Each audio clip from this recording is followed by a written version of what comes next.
இப்போ Parasakthi audio லான்ச்சில் social மீடியாவில் சிவகார்த்திகேயன் அவர் மேலே வைக்கப்பட்ட எல்லாத்துக்குமே அவர் பதில் சொல்லி ட்ரை பண்ணியிருந்தார். எப்படியாவது அவாய்ட் பண்ணிடணும்னு அவர் நினைக்கிறாரு. விஜய் ரசிகர்கள் ரொம்ப கோபமாக இருக்காங்க. நேற்றெல்லாம் ஒரு தியேட்டரில் பராசக்தியுடைய அந்த பேனர்லாம் கிழிக்கிறாங்க. என்னடா சிவகார்த்திகேயன் இப்படி பண்ணிட்டாருன்னு தோணுது. ஸோ அதன் காரணமாக தான் இவர் நேரடியாக விஜய்கிட்ட பேசாமல் நான் ரொம்ப க்ளீனாக இருக்கேன் அப்படின்னா நீங்களே நேராக பேசலாமே. ஒரு சிவகார்த்திகேயனால் விஜயை ரீச் பண்ண முடியாது, நேராக பேச முடியாதுன்னா யாராவது நம்ப முடியுமா?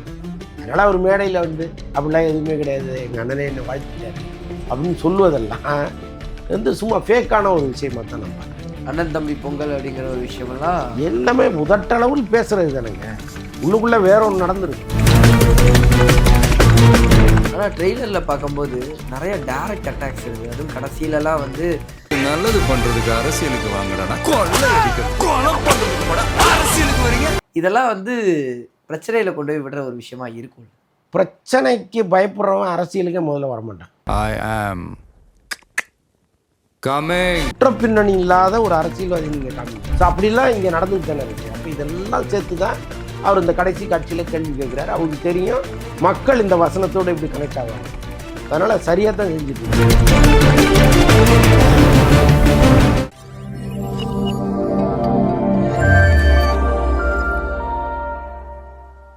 வணக்கம், நீங்கள் பார்த்துட்டு இருக்கிறது டேக் ஒன் தமிழ். நான் உங்கள் விஜய் பிராணேஷ். இன்னைக்கு என் கூட சினிமா விமர்சகர் மற்றும் மூத்த பத்திரிகையாளர் அந்தணன் அவர்கள் இருக்காங்க. அவர்கிட்ட நிறைய விஷயங்கள் பேச போகிறோம். வாங்க பேசலாம். வணக்கம் சார். வணக்கம். இப்போ பராசக்தி ஆடியோ லான்ச்சில் சோஷியல் மீடியாவில் சிவகார்த்திகேயன் அவர் மேலே வைக்கப்பட்ட எல்லாத்துக்குமே அவர் பதில் சொல்லி ட்ரை பண்ணியிருந்தார். விஜய் அவர்கள் கால் பண்ணார் அப்படிங்கிறதையா இருக்கட்டும், இல்லை நான் கால் பண்ணி பேசினேன், வாழ்த்து சொன்னார், எல்லாமே பேசியிருந்தார். ஸோ இந்த விஷயத்தை எப்படி பார்க்குறீங்க சார்? இந்த சோஷியல் மீடியா கான்ட்ரவர்சிஸ் அவாய்ட் பண்ணுறதுக்கான ஸ்டேட்மெண்ட்டா, இல்லை இது ஓப்பனப்போ உடச்சிடலாங்கிற ஐடியாவா சார்? எப்படியாவது அவாய்ட் பண்ணிடணும்னு அவர் நினைக்கிறாரு. ஏன்னா அவருக்கான எதிர்ப்புங்க ரொம்ப பலமாக மாறிடுச்சு. விஜய் ரசிகர்கள் ரொம்ப கோபமாக இருக்காங்க. நேற்றெல்லாம் ஒரு தியேட்டரில் பராசக்தியுடைய அந்த பேனர்லாம் கிழிக்கிறாங்க. இது ரிலீஸை நெருங்க அது இன்னும் வன்முறை ஜாஸ்தியாகும். அது வேண்டான்னு அவர் நினைக்கிறாரு. இன்னொன்று இங்கே ஒரு லாங் ரன் அவருக்கு இருக்குது. விஜயினுடைய ஆதரவும் அவருக்கு வேணும்னு நினைக்கிறாரு. அவர் ரசிகர்களுடைய ஆதரவு வேணும்னு நினைக்கிறாரு. ஆனால் விஜய் இவர் குறித்து கேள்விப்பட்டது வேற ஒன்றா இருக்குது. இவர் இந்த படத்தை எப்படியாவது இந்த டேட்டில் கொண்டு வந்துடணும்னு இவர் ஒர்க் பண்ணது, இவர் பேசுனது எல்லாமே அவர் கேட்டிருக்காரு. அப்போ அவருக்கு ஒரு என்னடா சிவகார்த்திகேயன் இப்படி பண்ணிட்டாருன்னு தோணுது. ஸோ அதன் காரணமாக தான் இவர் நேரடியாக விஜய்கிட்ட பேசாமல் ஜெகதீஷ் மூலமாக பேசுகிறார். உள்ளபடியே உங்கள் மனசில் எந்த கல்மிஷமும் இல்லை, நான் ரொம்ப க்ளீனாக இருக்கேன் அப்படின்னா நீங்களே நேராக பேசலாமே. எதுக்கு ஜெகதீஷ் ஒரு மேனேஜர்கிட்ட சொல்லி, மேனேஜர் தானே அவர், விஜய் கிடையாது இல்லை. நீங்கள் எங்கே இருக்கீங்க, எவ்வளோ பெரிய உயரத்தில் இருக்கீங்க? ஒரு சிவகார்த்திகேயனால் விஜயை ரீச் பண்ண முடியாது, நேராக பேச முடியாதுன்னா யாராவது நம்ப முடியுமா? விஜயே கூட சிவகார்த்திகேயன் மேலே எந்த கோபமும் இல்லைன்னு வைங்க. இப்போ ஜெகதீஷ் சொன்னார்னா என்ன பண்ணுவார்? ஃபோனை போடியா நான் பேசுகிறேன் அப்படிம்பார்ல. ஏன் அது நடக்கலை? அப்போ உங்களுக்குள்ளே ஏதோ ஒரு உரசல் இருக்குது. அது இதன் காரணமாக தான் இருக்குதுன்னு நான் உறுதியாக நம்புகிறேன். அதனால் அவர் மேடையில் அப்படிலாம் எதுவுமே கிடையாது, எங்கள் அண்ணனே என்னை வாழ்த்துட்டாரு அப்படின்னு சொல்லுவதெல்லாம் சும்மா ஃபேக்கான ஒரு விஷயமாக தான் நான் பார்க்குறேன். அண்ணன் தம்பி பொங்கல் அப்படிங்கிற ஒரு விஷயமெல்லாம் எல்லாமே முதட்டளவில் பேசுகிறது தானேங்க. உள்ளுக்குள்ளே வேற ஒன்று நடந்திருக்கும். கட்டி உருண்டிருப்பாங்க. நீங்கள் மேடையில் பார்த்தீங்கன்னா அப்படியே கட்டி பிடிச்சி நாங்கள் 2 பேரும் 30 வருஷமாக அப்படியே ஒரே தட்டில் தான் சாப்பிட்றோம்பாங்க. ஸோ இதெல்லாம் சினிமாவில் நிறையா பார்த்துருக்கோம். அப்படி ஒன்று தான் இது. கண்டிப்பாக. அதே மாதிரி விஜய் அந்த தளபதி திருவிழாவில் கொஞ்சம் எமோஷ்னல் ஆனது, அந்த மொமெண்ட்ஸ் எல்லாம் பார்க்கும்போது எப்படி அது டக்குனு போய் அப்பாவை கட்டி பிடிக்கிறாரு. ஸ்பீச் பண்ணும்போது நீங்கள்லாம் என்ன ட்ரை பண்ணாலும் அழுக மாட்டேங்கிறாரு. மொமெண்ட்டாகவே அதெல்லாம் ரொம்ப நல்லா இருந்தது. அதை பற்றி என்ன நினைக்கிறேன்? அதாங்க, இப்போ அவர் பண்ணுறதெல்லாம் பார்த்துட்டு என்னடா அவன் எந்த பாலை போட்டாலும் அடிக்கிறானேன்னு பல பேர் நொந்து போயிருப்பாங்க. இப்போ ரீசெண்டாக விஜய்கிட்டேருந்து வெளியில் வந்த ஒரு நபர், விஜய்க்கு ஒரு காலத்தில் மேனேஜராக இருந்தவர், அவங்க அப்பாவே அவர் மதிக்கிறது இல்லைங்க, அவங்க அப்பாவே அவர் சேர்க்கறது இல்லைங்கன்னு ஒவ்வொரு இடமா உட்காந்து பேசிகிட்டே இருந்தார். இப்போ இனிமேல் என்ன பேசுவார்? அவர் என்ன பேசினாலும் அதுக்கு ஒரு ரியாக்ஷன் ஒன்று கொடுத்துட்டே இருக்கார் விஜய். உங்களுக்கு நேரடியாக நான் பதில் சொல்ல மாட்டேன், செயலால் காமிப்பேன்னு செஞ்சிட்ருக்காரு. இப்போ அவங்க அப்பாவுக்கும் அவருக்கும் பெரிய சண்டைன்னு ஊரெல்லாம் உட்காந்து பேசினாங்கல்ல. இப்போ என்ன நடந்தது? கட்டி பிடிச்சிட்டாங்கல்ல. எங்கே போவீங்க நீங்கள்? ஸோ இதுதான் ஒரு பக்கம் எமோஷ்னல். நம்மளை முதல் முறையாக கேமரா முன்னாடி நிற்க வச்சு பார்த்தவர் அவர். இன்றைக்கி இந்த மலேசியாவில் 1,00,000 பேர் திரண்டு நிற்கிற ஒரு கூட்டம் அப்படியே எனக்காக எந்திரிச்சு நிற்கிது, எனக்காக கை தட்டுது, எனக்காக கண்ணீர் வடிக்குதுங்கிறது அவங்க அப்பாவுக்கு தானே பெருமை. அப்போ பாருப்பா அப்படின்னு கொண்டு காமிக்கிறார். ஸோ இதெல்லாம் நெகிழ்வான ஒரு தருணம் தான் அது. ஆனால் ட்ரெய்லரில் பார்க்கும்போது நிறைய டைரக்ட் அட்டாக்ஸ் இருந்தது. அதுவும் கடைசியிலலாம் வந்து மக்களுக்கு நல்லது பண்ண அரசியல் வரீங்களாடாங்கிற மாதிரியான ஒரு டைரக்ட் அட்டாக் இருந்தது. இதெல்லாம் வந்து பிரச்சனையில கொண்டு போய் விடுற ஒரு விஷயமா இருக்கும். பிரச்சனைக்கு பயப்படுறவன் அரசியலுக்கே முதல்ல வரமாட்டான். ஓகே. அப்போ பிரச்சனைக்கு நான் பயப்படலன்னு தான் அவர் வர உள்ள. அப்போ இந்த படத்தில் வைக்கப்படுகிற அந்த டயலாக், அந்த காட்சி எல்லாமே வந்து கிட்டத்தட்ட மக்களின் மனநிலையோடு தான் ஒத்துப்போகுது. நீங்கள் பாருங்கள், குற்றப்பின்னணி இல்லாத ஒரு அரசியல்வாதி நீங்கள் காமிங்களேன், ரொம்ப ரேராக இருக்கும். குறைஞ்சபட்சம் ஒரு 420 கேஸாவது அவன் மேலே இருக்கும். ஸோ அந்த அளவுக்கு வந்து எல்லா இடத்திலும் இந்த அதிகாரத்தை கையில் எடுத்துக்கிட்டு, அரசியலை கையில் எடுத்துக்கிட்டு இவங்க ஆடுற ஆட்டம் கொஞ்சம் நஞ்சம் கிடையாது. பல அப்பாவி பொதுமக்கள்லாம் எவ்வளோ பாதிக்கப்படுறாங்க. அப்போ இதெல்லாம் தினந்தோறும் நம்ம செய்தித்தாளில் பார்க்குறோம். நில அபகரிப்பு, எவனாவது ஒருத்தன் வந்து நிலத்தை வாங்கி போட்டு வெளிநாட்டுக்கு போயிட்டு திரும்பி வந்து பார்த்தா அவன் இடம் வந்துட்டு இருக்க மாட்டேங்குது. ஆமாம். கேட்டால் போனீங்கன்னா அவன் வட்ட செயலாளருமா மாவட்ட செயலாளருமா நீங்கள் ஒன்றுமே பண்ண முடியாது. ஸோ அப்படிலாம் இங்கே நடந்துக்கிட்டு தானே இருக்குது. அப்போ இதெல்லாம் சேர்த்து தான் அவர் இந்த கடைசி காட்சியில் கேள்வி கேட்குறாரு. அவருக்கு தெரியும் மக்கள் இந்த வசனத்தோடு இப்படி கனெக்ட் ஆவாங்கன்னு. ஸோ அதனால் சரியாக தான் செஞ்சிட்ருக்காங்க. அண்டு இது பராசக்தியோடது எல்லாரும் பார்த்ததுக்கப்புறமா சூர்யா அவர்களோட டேக் பண்ணி நிறைய கேட்டிருந்தாங்க. ஈவன் அந்த ஃபேஸ் மாற்றியெல்லாம் வந்து எடிட் பண்ணி போட்டிருந்தாங்க. இது வந்து சூர்யா அவர்களுக்கு ஒரு காஸ்ட்லி மிஸ் அப்படின்னு போட்டிருந்தாங்க.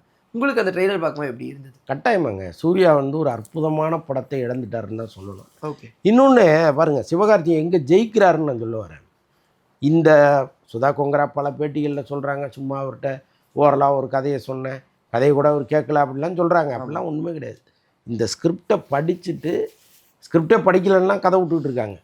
இந்த ஸ்கிரிப்டை படிச்சுட்டு இதில் பண்ணியே ஆகணும், என்னுடைய 25வது படம் இதுவாக தான் இருக்கணும்னு வெங்கட் பிரபு படத்தையே ஸ்கிப் பண்ணிட்டு ஓடியாந்தார் அவர். அப்போ அந்த கதை அறிவு அவர்கிட்ட இருக்குது சிவகார்த்திகேயன். இந்த கதையை நம்ம மிஸ் பண்ணக்கூடாது, இதுக்காக எந்த படத்தை வேணாலும் நம்ம மிஸ் பண்ணலான்னு தான் கோட்டு பண்ணிட்டு வந்த ஒரு ஆள் படம். ஆமாம். நீங்கள் கோட்டுக்கு பிறகு வர்ற படம் வந்து கட்டாயமாக ஒரு ஃபோக்கஸ் இருக்கும். ஆமாம். அந்த படத்தையே தள்ளி வச்சுட்டு அதை விட சூப்பர் படம் இது தாண்டான்னு வந்து இந்த படத்தை கையில் எடுக்கிறாரு. இன்னொரு பக்கம் தனுஷ் சுதாட்ட ஃபோன் பண்ணி ஸ்கிரிப்டை படிச்சுட்டு, மேடம் எனக்காக கொஞ்ச நாள் காத்துருங்க, ஒரு வருஷம் நான் கண்ணாப்பின்னு டேட்டு கொடுத்து வச்சுருக்கேன், நான் இந்த கதையில் நான் தான் நடிப்பேன், வெயிட் பண்ணுங்கன்றாரு. அப்போ இந்த ஸ்கிரிப்டை அவங்களால புரிஞ்சுக்க முடியுது. ஸோ அதனுடைய இவ்வளோ பேருக்கும் இவங்க 2 பேர் நேற்று வந்த பசங்க சூர்யாவோட கம்பேர் பண்ணா, இவங்களுக்கு தெரியறது ஏன் சூர்யாவுக்கு தெரியாமல் போச்சு. அப்போ சூர்யா வந்து இல்லை நீங்கள் அதை மாற்றுங்க இதை மாற்றுங்க அப்படின்லாம் சொல்லும்போது அவங்க கோவப்படுறாங்க. இந்த ஸ்கிரிப்டுக்காக நம்ம எவ்வளோ உழைச்சோம், கஷ்டப்பட்டோம், எவ்வளவு மாதங்கள் ராத்திரி பகலாக ஒர்க் பண்ணியிருக்கோம், திடீர்னு வந்து இதை மாற்று அதை மாற்றுங்கும்போது ஒரு டைரக்டராக கட்டாயமாக கோவம் வரும். ஸோ அவங்களும் வந்து சூர்யா மேலே கோவமே இல்லாத மாதிரி பேட்டிலாம் கொடுக்குறாங்க. அதுதான் இயல்பு சினிமா. எல்லாத்தையும் நம்ம வெளியில் உட்காந்து பேச முடியாது, கேமராவுக்கு முன்னாடி கட்டாயமாக பேச முடியாது. ஸோ அதனால் அவங்க அப்படி பூசி மழுகி பேசிட்டு போயிட்டாங்க. பட் சூர்யா அந்த படத்தை பார்த்தாருன்னா எல்லாருக்கும் முன்னாடி அவர் தான் ஃபீல் பண்ணுவார். இப்படி ஒரு இந்த ட்ரெய்லருக்கே ஃபீல் பண்ணியிருப்பார், நாம் இழந்துட்டோம் மேடான்ட்டு. ஆனால் இப்போது ஜிவி அவர்கள் இந்த ஆடியோ லான்ச் பார்க்கும்போது தெரிஞ்சது எவ்வளோ குவாலிட்டியான மியூசிக் வந்து கொடுக்குறாரு அப்படின்னு.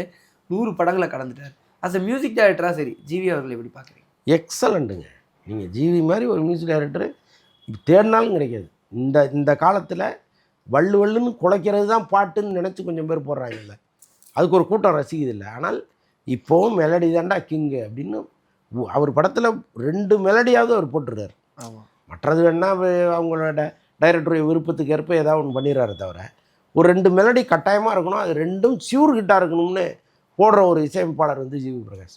அதுவும் இந்த வயசில், அவருடைய இந்த சின்ன வயசில் இவ்வளோ பெரிய ஹைட் அவர் போயிருக்கிறாருன்னா எவ்வளவு திறமைகள் அவருக்குள்ளே இருக்குது. நிஜமாகவே ஜிவி பிரகாஷெல்லாம் கொண்டாடப்பட வேண்டியவர். இங்கே நம்ம சமூகம் இருக்க இது வந்து யாரை எங்கே வைக்கணும் அப்படிங்கிறதெல்லாம் தெரியாமல் இருக்கும்.